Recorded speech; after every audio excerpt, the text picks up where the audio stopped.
Dear friends, we are going to discuss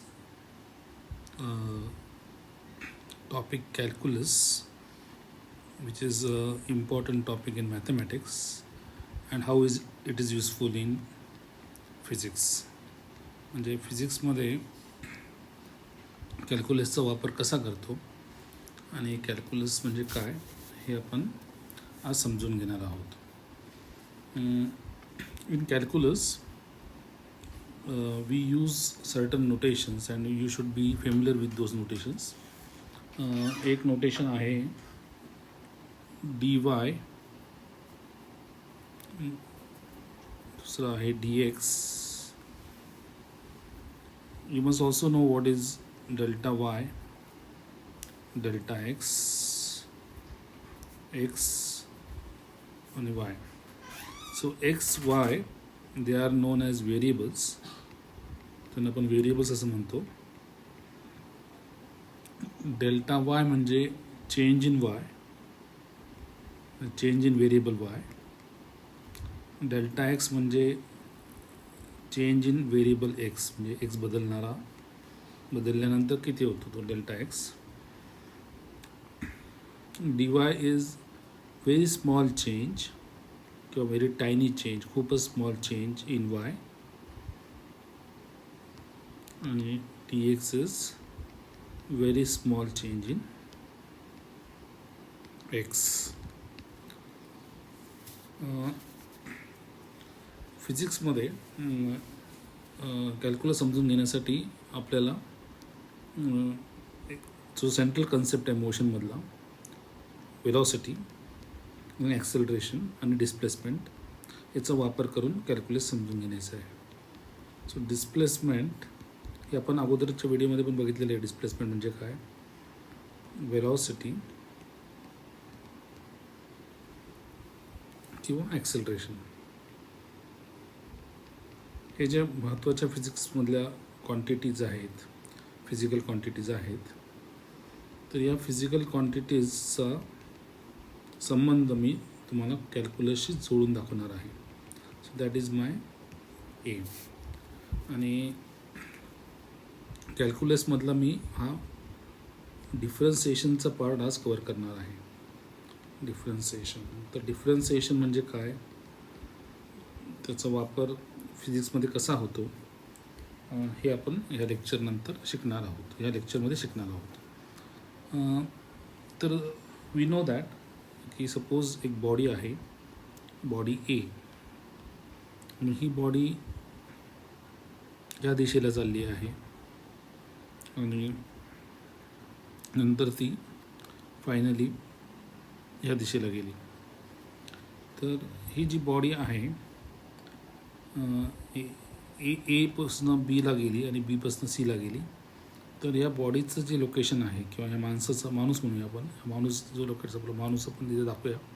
एक माणूस आहे, तो इकडनं इकडे जातो. हा माणूस आहे, हा बीला जातो आणि बीवरनं तो सीला जातो. तर आपल्याला माहिती आहे की हा माणूस सपोज हे 10 मीटर अंतर आहे, हे 12 मीटर अंतर आहे. तर हा जो माणूस आहे हा 10 मीटर अधिक 12 मीटर एवढं अंतर चालला, हे आपल्याला समजतं. तर याला आपण डिस्टन्स असे म्हणतो. तर डिस्टन्स किती चालला, तर तो 10 मीटर अधिक 12 मीटर. ओके, म्हणजे आपण सरळ पट्टी लावून मोजलं की किती मीटर चालला तो, तर ते आपल्याला डिस्टन्स मिळून जाईल. परंतु डिस्प्लेसमेंट मात्र वेगळा कन्सेप्ट आहे, कारण याच्यामध्ये दिशासुद्धा येते. तर तो डिस्प्लेसमेंट समजून घेताना तो कुठल्या दिशेला गेला, माणूस कुठल्या दिशेला गेला आणि त्याचं पोझिशन म्हणजे इनिशियल पोझिशन आणि फायनल पोझिशनमध्ये संबंध काय, म्हणजे त्याची पोझिशन, फायनल पोझिशन सी आहे, तर सी आणि एमधलं शॉर्टेस्ट डिस्टन्स, सी आणि एमधलं शॉर्टेस्ट डिस्टन्स किती आहे, तो त्याचा मॅग्नेट्यूड झाला, तर आपण डिस्प्लेसमेंट म्हणतो. म्हणून म्हणजे हा जर वेक्टर आपण ए सी कॅल्क्युलेट केला, तर हा A C vector gives us the displacement. आणि अर्थातच ही डिस्प्लेसमेंट जी आहे ही न्यूमेरिकली म्हणजे याची जर व्हॅल्यू काढली तर ही डिस्टन्सपेक्षा ह्या ठिकाणी कमीच असणार आहे आणि ते नेहमीच कमी असते. अगदीच तुमचं डिस्प्लेसमेंट समजा असं झालं असतं की हा माणूस सरळ A to C मध्येच गेला असता, सरळ A to C मध्येच गेला असतं, तर अशा वेळेस डिस्टन्सची व्हॅल्यू आणि डिस्प्लेसमेंटची व्हॅल्यू ही सारखी झाली असते. Magnitude of displacement would have been equal to magnitude of distance.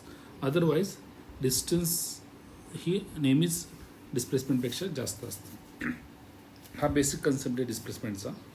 आणि या डिस्प्लेसमेंटला आपण यस अल्फाबेटने संबोधणार आहोत. दुसरा जो कन्सेप्ट आहे, आणि हे कन्सेप्ट आपण कॅल्क्युलस समजून घेण्यासाठी समजून घेत आहोत, वेलॉसिटी. तर वेलॉसिटी इज किती डिस्प्लेसमेंट झाली किती वेळामध्ये, डिस्प्लेसमेंट चेंज किंवा किती डिस्प्लेसमेंट झाली in a given time interval. म्हणजे काय, म्हणजे आपल्या उदाहरणामध्ये समजा हा 10:10 निघाला होता, हा B स्टेशनला 10:20 पोचला सकाळी, आणि हा नंतर C स्टेशनला 10:30 पोचला.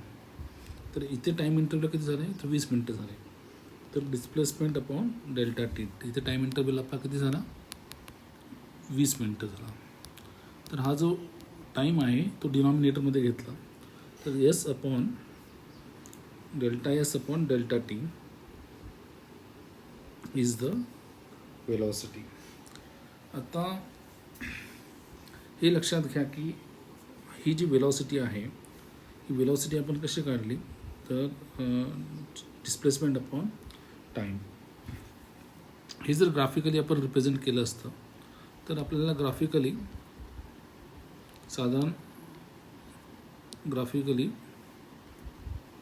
समजा ही एक ॲक्सिस व्हर्टिकली आणि ही ॲक्सिस हॉरिझॉन्टल आहे, आणि हॉरिझॉन्टल ॲक्सिसला आपण टाईम मानलं असतं आणि व्हर्टिकल ॲक्सिसला आपण डिस्प्लेसमेंट मानलं असतं, डिस्प्लेसमेंट असं मानलं असतं. तर आपल्याला त्याचा ग्राफ काढता आला असता. म्हणजे तो Aपासून Bला गेला, Bपासून Cला गेला, तर तो एक ठराविक गतीने गेला असेल ना. तर Aपासून Bला समजा 10:10 गेला, त्यानंतर तो 10:20 त्याचं डिस्प्लेसमेंट किती झालं, आणि 10:30 त्याचं डिस्प्लेसमेंट किती झालं, असं काहीतरी आपल्याला ग्राफ आला असता. सपोज हा ग्राफ असा आला असता, असं काहीतरी ग्राफ आला असं समजूया आपण. असं ग्राफ आला, तर या ग्राफवरून आपल्याला काय कळतं की तिची जी पोझिशन आहे, म्हणजे जी डिस्प्लेसमेंट आहे, ही पोझिशन वर्सेस टाईम ग्राफ आहे,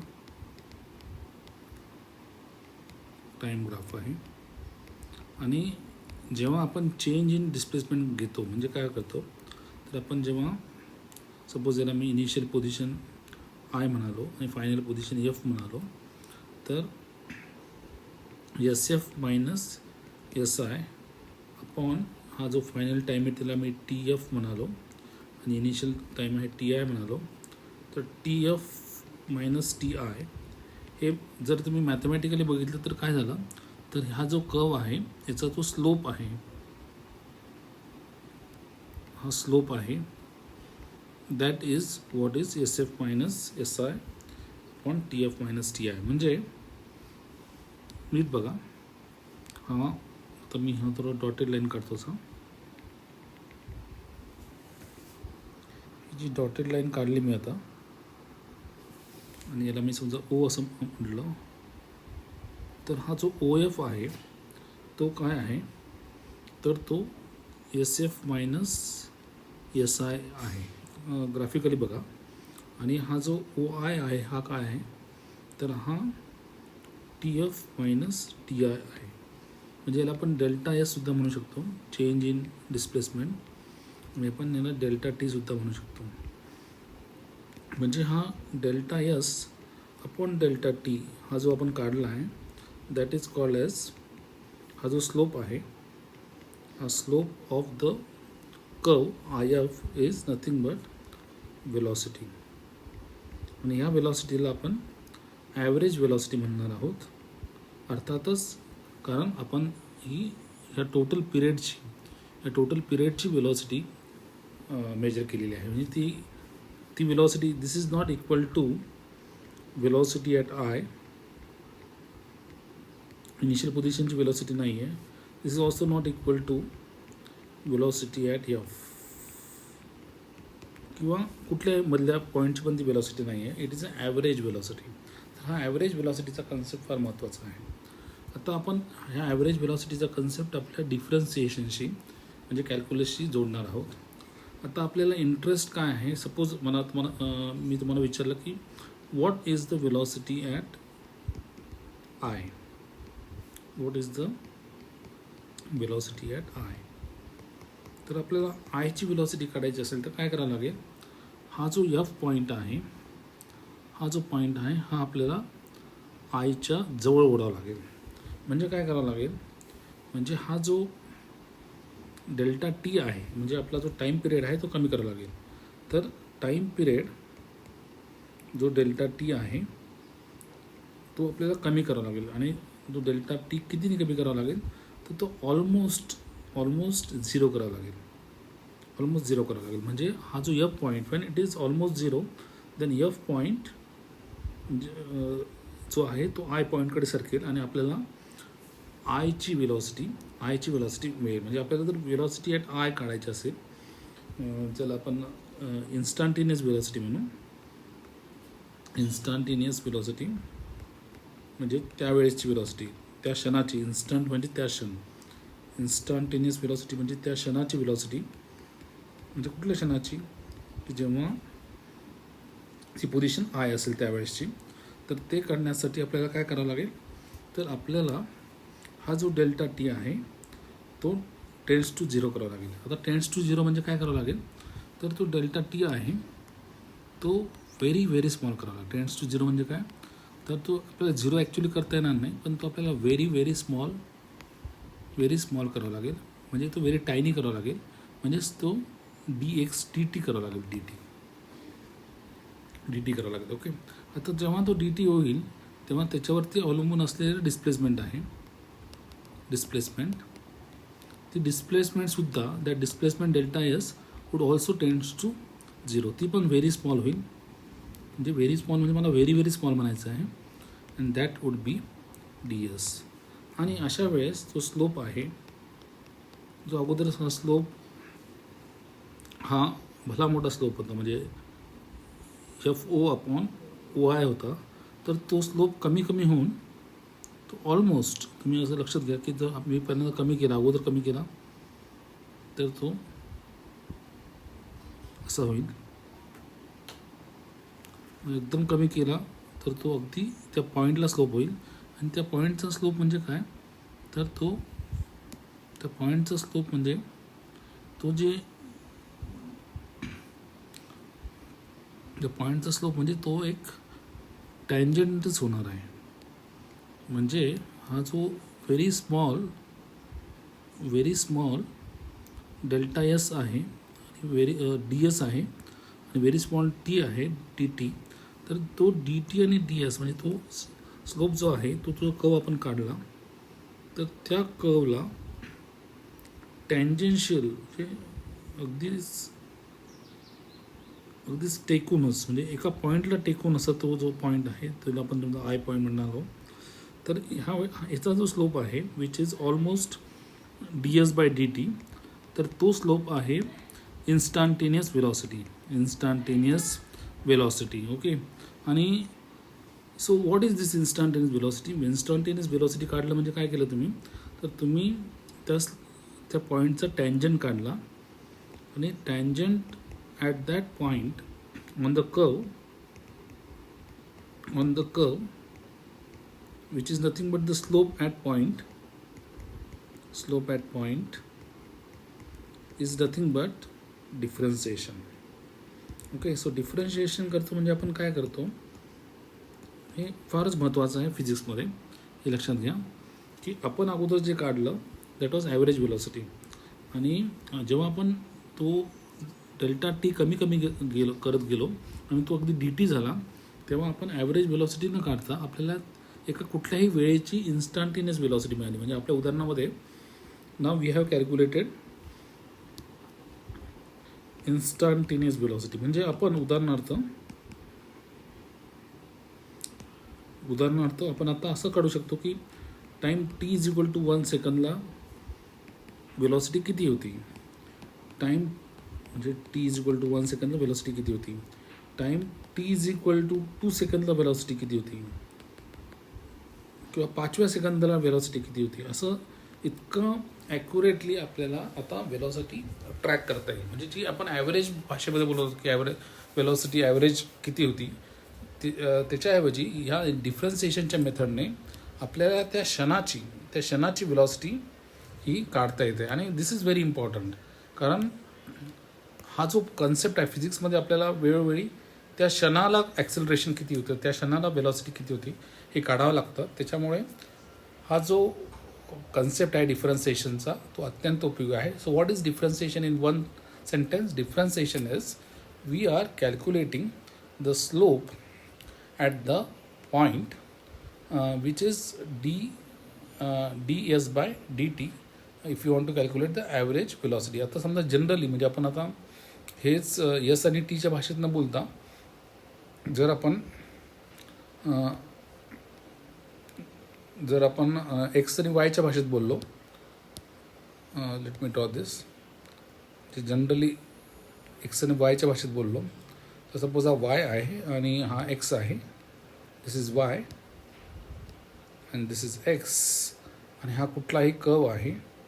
तर जेव्हा आपण सपोज ह्या पॉईंटचा इथं टँजंट काढला, जर आपण टँजंट काढला तर ह्या टँजंटचा slope would be dy by dx. म्हणजे पी पॉईंटला आपण जर टँजंट काढला तर that is dy by dx at the point P. म्हणजे ते dy बाय dxची किंमत आपल्याला मिळेल at point P.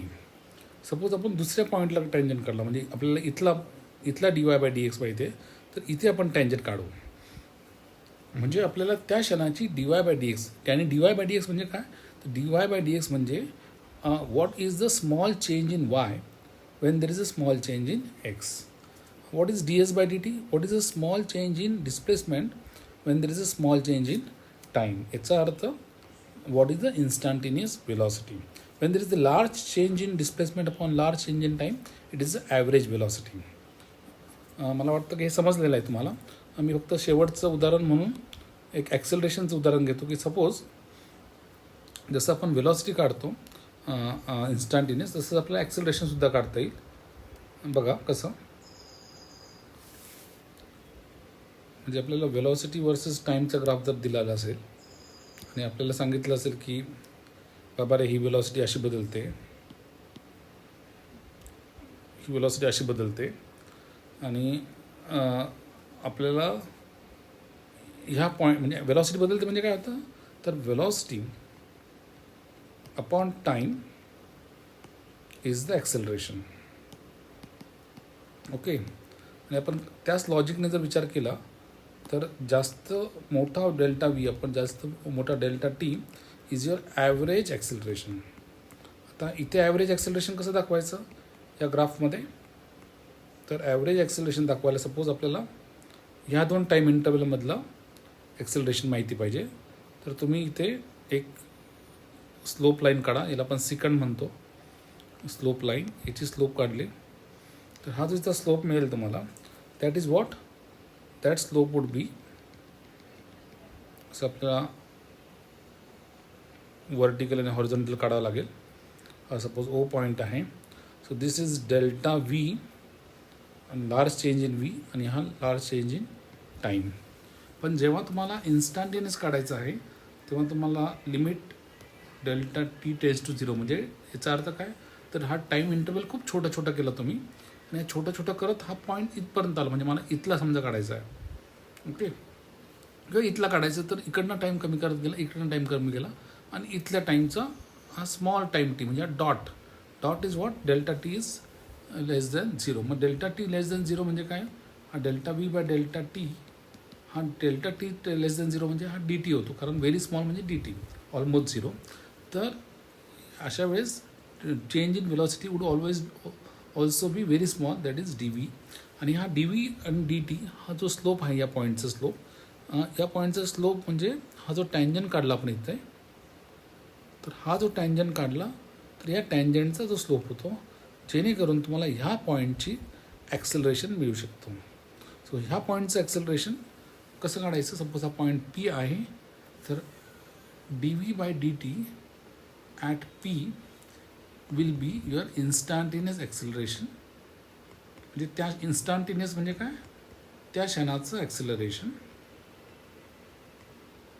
At P. म्हणजे कॅल्क्युलसच्या मदतीने आणि विशेषतः डिफरन्सिएशनच्या मदतीने आपण ॲव्हरेज वेलॉसिटीच्या ऐवजी इन्स्टंटेनियस वेलॉसिटी काढू शकतो, ॲव्हरेज ॲक्सेलरेशनच्या ऐवजी त्या क्षणाचं ॲक्सेलरेशन काढू शकतो. And that is the contribution of calculus, जे आपल्याला न्यूटन सांगून गेलेलं आहे.